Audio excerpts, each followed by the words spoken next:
প্রাপ্তবয়স্ক ছেলে মেয়েকে পিতামাতা বিয়ে দিতে না চাইলে তাহলে কি তারা নিজেরাই বিয়ে করতে পারবে? কিরে ভাই, এগুলো আসলে এত জোয়ার দেন কেন আপনারা? সব কি আবিয়াইতে নাকি? আহারে, এই ছেলেগুলোর কষ্ট বুঝলো না মুরব্বীরা। মুরব্বীরা, আপনারা যখন অল্প বয়সে বিয়ে করছেন তখন এত ফিতনা ছিল না বাবারা। এখন অনেক ফিতনা, অনেক ফিতনা। ফেসবুকে, ইউটিউবে, অনলাইনে, অফলাইনে এই ছেলেরা নিজেদের চরিত্র ভালো রাখতে চাইলেও পারে না, গায়ে এসে পড়ে ফিতনা। অতএব তাদের, আপনারা যত অল্প বয়সে বিয়ে করছেন এদের আরো তাড়াতাড়ি দরকার। এদেরকে যদি তাড়াতাড়ি না দেন ফিতনায় ভরে যাবে বাবারা। নবী করিম সাল্লাল্লাহু আলাইহি সাল্লাম সাবধান করেছেন, আপনি যদি সময় মতো বিয়ে না দেন, বলে কি নিজের পায়ে নিজে আগে দাঁড়াও। কেন, সে কি আরেকজনের পায়ে দাঁড়া রয়েছে? তো নিজের পায়ে দাঁড়ানো মানেটা কি? এটার মানে হলো তুমি এক বস্তা পয়সা কামাই করো, এরপর তুমি বিয়ে করিও। আপনি নিজে বিয়ে করার সময় কয় টাকার মালিক ছিলেন? বুকে হাত দিয়ে বলেন তো। পোলার বেলায় কথা যে বলতেছেন, ছেলের বেলায় আপনি নিজে বিয়ে করার সময় কয় টাকার মালিক ছিলেন? কিচ্ছু ছিল না আপনার। আপনার বাপে বিয়ে করাইছে না? না খায় মরে গেছেন আপনি। মন মানসিকতা পাল্টাতে হবে। আর যুবকদেরকে বলতেছি, এখানে মিছিল দিয়া লাভ নাই। পয়সা করি কামাই করেন কিছু, নিজে বাপের হোটেলে খান, আরেকটা মেয়ে আয় না ওইটারও বসে বসে খাওয়াবেন, বাপের উপরে সব চাপাই দিবেন, কাজ কাম করবেন না, সারাদিন বসে ইটিস পিটিস করবেন, ফুটবল দেখবেন, হান করবেন, তান করবেন, ফাজলামি করবেন, ফালতু কাজ করবেন, কাজের কাজ করবেন না। টিউশনি করেন, পরিশ্রম করেন, কাজ করেন।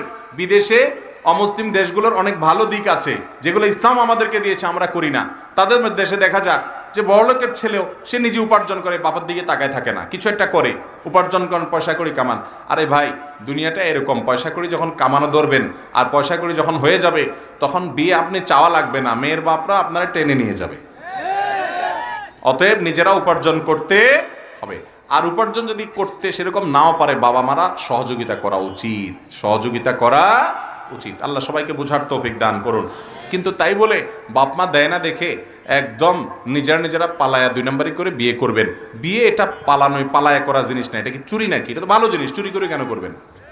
এটা জীবনে একবার করবেন, চুরিদারি করে পালায়া লুকায়া ছাপায়া কেন করবেন? যেই কোনো ভাবে হোক বাপ মারে ফুসলা ফাসলা রাজি করাবেন, আর সিরিয়াস হবেন, এত কাজ করবেন, বাপ মা দেখবে যে মাশাআল্লাহ বিয়ের জন্য ছেলে আমার এত কষ্ট করতেছে, উপার্জন করবেন। এবং আলেম ওলামাদেরকে দিয়ে বুঝাবেন, তাদেরকে দিয়ে বুঝাবেন, কোরআন হাদিসের আলোকে বুঝাবেন, দোয়াও করবেন, আল্লাহ মা বাবার দিলটা নরম করে দাও। যদি একদম মা বাবা তো অমানুষ হয়, অনেক মা বাবা আছে এরকম যে মেয়ের বয়স 30 হয়ে গেছে তাও বিয়ে দেয় না, চাকরি করে মেয়ে, বসে বসে পয়সা খায় বাপ মা, বিয়ে দিলে তো স্বামী নিয়ে যাবে।